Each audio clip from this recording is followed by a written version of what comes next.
नमस्कार, मी संजय आवटे. आवाज महाराष्ट्राचा या विशेष कार्यक्रमात तुमचं स्वागत. आज पुन्हा नवी गाज, नवा आवाज. आजचा दिवसच शोक व्याकुळ करणार आहे. सकाळी सकाळी बातमी आली की गोविंदराव पानसरे आणि त्यांच्या पत्नीवर झालेल्या भ्याड हल्ल्याची. साधासुद्धा नव्हता हा हल्ला. गोळीबार झाला. 85 वर्षांच्या एका वयोवृद्ध माणसावर गोळ्या घातल्या त्यांनी. हे दोघंही मृत्यूशी झुंजतायत. दुपारी बातमी आली ती आर पाटील यांच्या निधनाची. दुःखाचा डोंगर कोसळलाय महाराष्ट्रावर. आबांना श्रद्धांजली. सकाळ माध्यम समूह आणि साम यांच्या वतीनं कॉम्रेड गोविंद पानसरे यांच्या वतीनं श्रद्धांजली आर पाटील यांना. सगळ्यात महत्त्वाचा मुद्दा जो आहे की कॉम्रेड गोविंद पानसरे यांच्यावर हल्ला झाला अशी बातमी आली सकाळी, तेव्हा मी स्वतः एवढा अस्वस्थ झालो की आजचा हा कार्यक्रमही करायला नको असं वाटलं क्षणभर. मन कशात लागत नाही, आदमास कशाचा घ्यावा, अशी अवस्था होती. डॉक्टर नरेंद्र दाभोलकर यांच्यावर हल्ला झाला, त्याला 1.5 वर्ष झालं तरी त्यांचे खुनी मोकाट आहेत. आणि आता कॉम्रेड पानसरे यांच्यावर हल्ला. आपण म्हणतो हे राज्य पुरोगामी, हे राज्य शाहू, फुले आणि आंबेडकर यांची परंपरा सांगतं. पण इथंच होता नथुराम गोडसे सुद्धा, त्याच पुण्यात जिथं हत्या झाली दाभोलकरांची. अशाच एका म्हाताऱ्या फकीरावर गोळ्या झाडल्या त्यानं. आज तो शूर होता असा साक्षात्कार अनेकांना होत असताना याच राज्यात 2 वयोवृद्ध विचारवंतांवर गोळ्या झाडल्या जातात. एका आजीवर गोळी झाडली जाते. हा योगायोग नसतो. का होतो हा हल्ला? दाभोलकर असोत अथवा असोत पानसरे यांनी काय कोणाचं वाईट केलंय? पोलीस संरक्षण घ्या असं सांगूनही ते कधीच घेतलं नाही या दोघांनी सुद्धा. लेखन असो किंवा भाषण, कमालीचं संयत, शास्त्रशुद्ध. अवघं 85 वयोमान पानसरे सरांचं, पण सर एकदम समकालीन. दोस्ती तरुण दोस्तांशी, उत्साह अफाट, जिंदादिल माणूस. कधी कोणाबद्दल अपशब्द नाही, कधी कोणाशी वैर नाही. तरी का होतात हे हल्ले, हे खून? कारण हे लोकांना विचार करायला शिकवतात. कारण हे प्रश्न विचारतात व्यवस्थेला. जे असतात ठेकेदार संस्कृतीचे, जे बांधकाम करतात भिंतींचं, त्यांना हे सेतू नको असतात.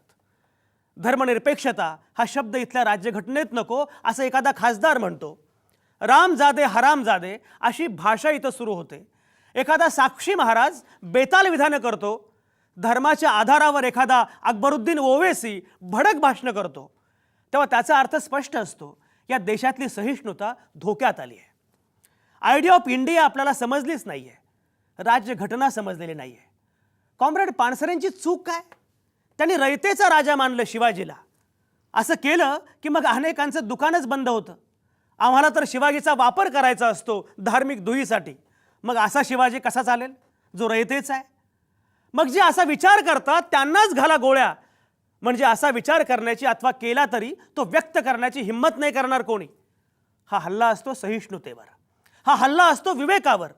मध्ययुगाची आठवण यावी अशा दिशेनं चाललोय आपण. एवढं सगळं घडतंय पण पाण्यावर तरंग नाही. दाभोलकर आणि पानसरे एकच सांगतात धर्म. खरा तो एकची धर्म जगाला प्रेम अर्पावे, पण ते बळी ठरतात द्वेषाचे. पंतप्रधान नरेंद्र मोदी आणि शरद पवार परवा एकत्र होते बारामतीत. त्यांनी साजरा केला एकत्र व्हॅलेंटाईन्स डे. तेव्हा मोदी म्हणाले की यही तो ब्युटी है लोकतंत्र की. विरुद्ध विचारांचे 2 नेते एका व्यासपीठावर येऊ शकतात. मतभेदाच्या पलीकडची सहिष्णुता हे सौंदर्य लोकशाहीचं, असं पंतप्रधान मोदी म्हणाले. पण आता जी असहिष्णुता वाढत चालली आहे त्याविषयी कोण बोलणार? आणि या देशात कायदा सुव्यवस्था नावाची गोष्ट आहे की नाही? दिवसा ढवळ्या खूण होतात पुण्यात, कोल्हापुरात. नंतर छडाई नाही लागत. सुन्न व्हावा असं आहे सगळं हे. इतना सन्नाटा क्यों है भाई? आणि हा सन्नाटा हाच आहे आजचा विषय. आधी डॉक्टर दाभोलकर, मग कॉम्रेड पानसरे. कुठे चाललोय आपण? 21व्या शतकात की मध्ययुगात? एवढं सगळं कोसळतंय तरी पाण्यावर तरंग नाही. का हे असं? आणि आपल्यासोबत आहेत नामवंत पाहुणे ही सगळी चर्चा करण्यासाठी. स्टुडिओत माझ्यासोबत आहेत राम पुनियानी. राम पुनियानी धर्मनिरपेक्षतेच्यासाठी लढणारे एक लढाऊ कार्यकर्ते आहेत, विचारवंत आहेत, अभ्यासक आहेत. IIT मध्ये प्राध्यापक होते प्राध्यापक राम पुनियानी. ते आहेत माझ्यासोबत. काँग्रेसच्या प्रवक्त्या आणि स्त्रीवादी कार्यकर्त्या नीला लिमये आहेत इथंच माझ्यासोबत स्टुडिओमध्ये. भाजपच्या प्रवक्त्या आणि त्याही आहेत स्त्रीवादी कार्यकर्त्या प्राध्यापिका वर्षा भोसले आहेत माझ्यासोबत स्टुडिओमध्येच. कम्युनिस्ट पक्षाचे नेते कॉम्रेड अजित अभ्यंकर आहेत माझ्यासोबत पुण्यामध्ये. सकाळ माध्यम समूहाचे मुख्य संपादक श्रीराम पवार आहेत कोल्हापूरमध्ये.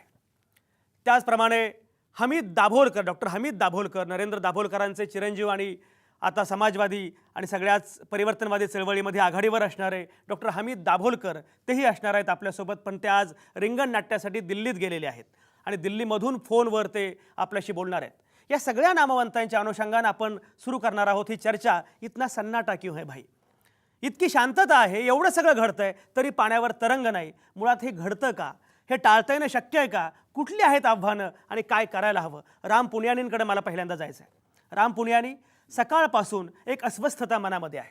हे जे चाललंय, आपण कुठे आहोत, आपण कुठल्या राज्यामध्ये आहोत? आपण सांगतो वारसा फुल्यांचा, आंबेडकरांचा आणि शाहूंचा, पण फुल्यांच्या पुण्यामध्ये दाभोलकरांवर हल्ला होतो आणि शाहूंच्या कोल्हापूरमध्ये हल्ला होतो कॉम्रेड पानसरेंवर.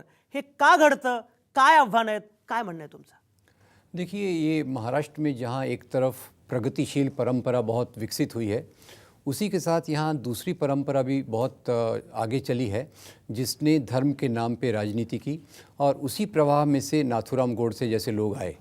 तो महाराष्ट्र में दोनों प्रकार की प्रक्रियाएं हमको दिखती हैं. दूसरी बात जो मैं कहना चाहूँगा वो ये कि नरेंद्र दाभोलकर जी पर जो हत्या हुई और इन कॉमरेड पानसरे पर जो अटैक हुआ, इन दोनों में काफ़ी सिमिलैरिटी, काफ़ी समानता है. आप देखिए तो उनको मारने का तरीका जो था, मोटरसाइकिल पे आना, चेहरे को छुपा के आना, सवेरे के वक्त आना और उनका मर्डर करना और इन पे हमला करना, ये दोनों चीज़ें एक उसमें साम्य है.